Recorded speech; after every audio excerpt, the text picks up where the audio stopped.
Well, hi there. I'm Reynolds Desseva. I teach economics here at Augustana. I also am a state senator from District 15, representing downtown in the north end of Sioux Falls, whereas a good senator represents much of southeast South Dakota and spends his time driving a long time around his district. I can walk across mine pretty easily. So it's a very small district. This is both the senator and I served together, not this summer, but last summer on the Initiated Measure Task Force that this came out of. And he did point out, I think it was 11-2 was the vote, votes in favor. The two no votes on the record there were myself and President Abbott. Then he was serving from president then of USD. So what you've just heard from Senator Bolin is that we have a problem that needs a solution. And what that problem is, let's go ahead and click forward one here. The problem is that we need to have a higher standard to change our Constitution. You and I agree with that. It should be harder to change our Constitution than it is to change just a level of statute. But let me take a little poll. So I'm going to little interactive poll here. So since 1889, how many initiated constitutional amendments, both initiated or legislative sponsored, do you think has been on our Constitution in that 130-year time frame? So I'm going to ask you, how many think between 0 and 50 times that we've tried to attempts to change our Constitution? 0 to 50? Got a couple. And then leave your hand up. How many between 50 and 100? 50 and 100. Okay, got a few more. Keep your hands up. 100 to 150 times? That's an awful lot, isn't it? Okay, how about 150 to 200? Do I have everybody? Almost everybody? Yeah, you're all wrong. We've tried 240 times. This is not like the U.S. Constitution. We change our Constitution all the time. It's part of what the legislature does. We do it because issues arise, like they did 2 years ago. When we wrote our Constitution, we created school boards and the idea that we needed funding for K-12 education, and we had regential institutions, but we didn't have, at the time, we didn't write anything in to have a board of technical education. And so 2 years ago, we put that it was on the ballot, the people of South Dakota voted for it, and it passed with 50.6% of the vote. And it was a necessary change that we needed to our Constitution. So, just to be clear, this is what the proposal says. That it would be not less than 55% of the votes cast, and to be able to do this. I'm going to click one more forward here. So the general effect is we're simply making amendments harder to pass. Right, it's going to, in practical terms, what it means is you're going to need about 17 or 18,000 more votes to amend the state constitution than you do practically. So it is this philosophical debate, but at some practical level, what we're saying is you're going to need 17 or 18,000 more people to vote for that. So we'll go forward one more here. I have a picture of the good senator here, and as you heard from him, sometimes I give this talk and he's not there, so it's nice to be able to have the picture. And he says our Constitution needs protection against a wide range of efforts to change it and to reform it and to alter it in ways that I think the general public is not really appreciative of. And that was I'm not sure where we got that quote from. I think it was from your testimony from that evening. It was my floor speech in favor of the passage of Amendment X. Great. Okay. So we keep forward. So his argument really rests, though, on three premises. And the first one, he's asserting, as you heard when he's talking about clubs and churches and other groups, that it's simply too easy, right? That it's too easy to change our Constitution. We should make it harder to change than it is. The second thing he assumes is that voters are initiating and passing too many of these bad amendments. You heard him talking about hiring paid circulators and out-of-state money coming and putting things on the ballot like they did with Marcy's amendment in 2016.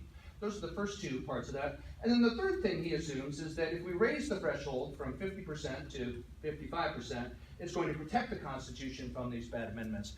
And I'm going to point out that all three of these premises on which his argument lies, all three of these are deeply flawed.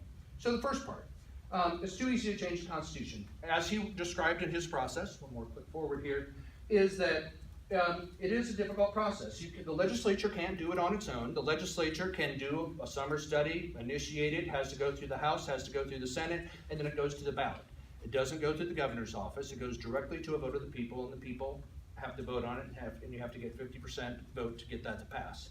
Alternatively, you who are South Dakota citizens can also go out and have language drawn up to say that you want to change the Constitution. You can go out and gather signatures and put it on there. So the legislature can do it, voters still have to approve it. we click one more forward, citizens can do this, but they have to collect 10% of the vote for the governor last time around.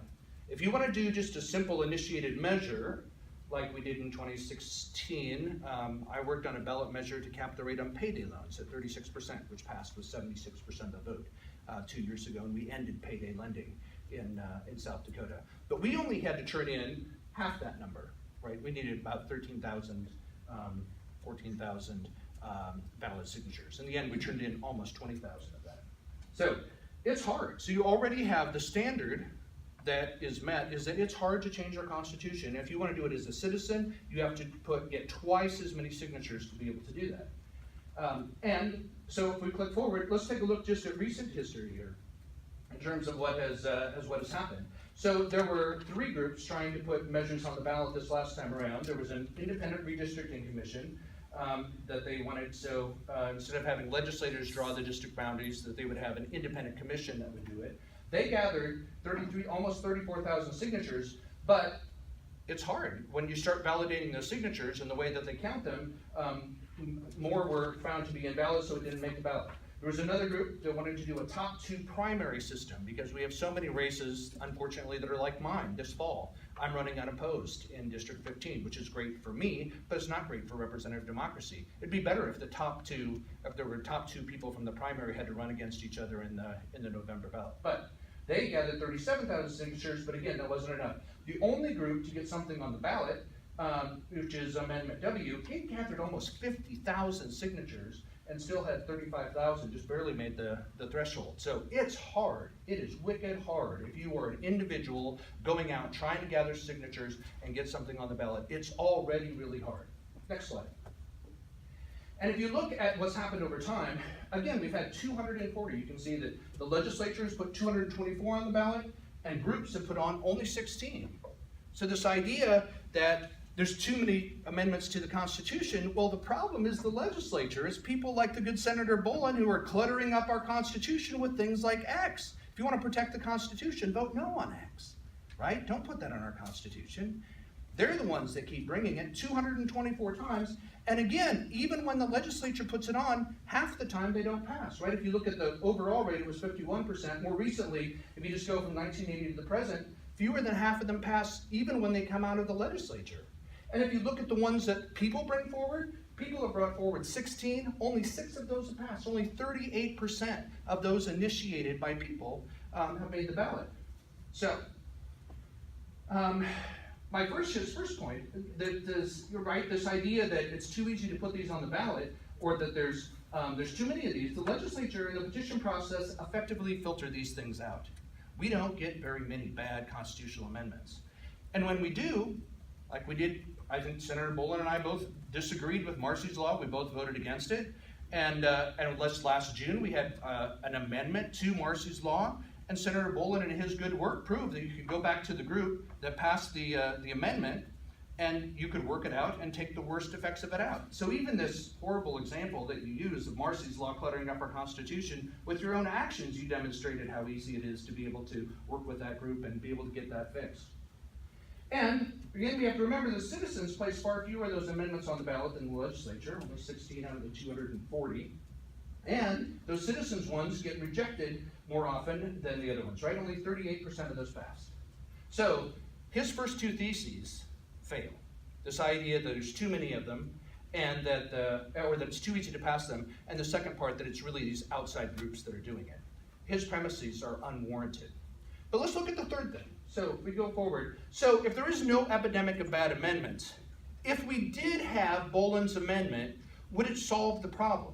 So if we did suddenly see a flurry of these bad amendments coming forward, would this inoculate us from that problem? Would 55% stop it?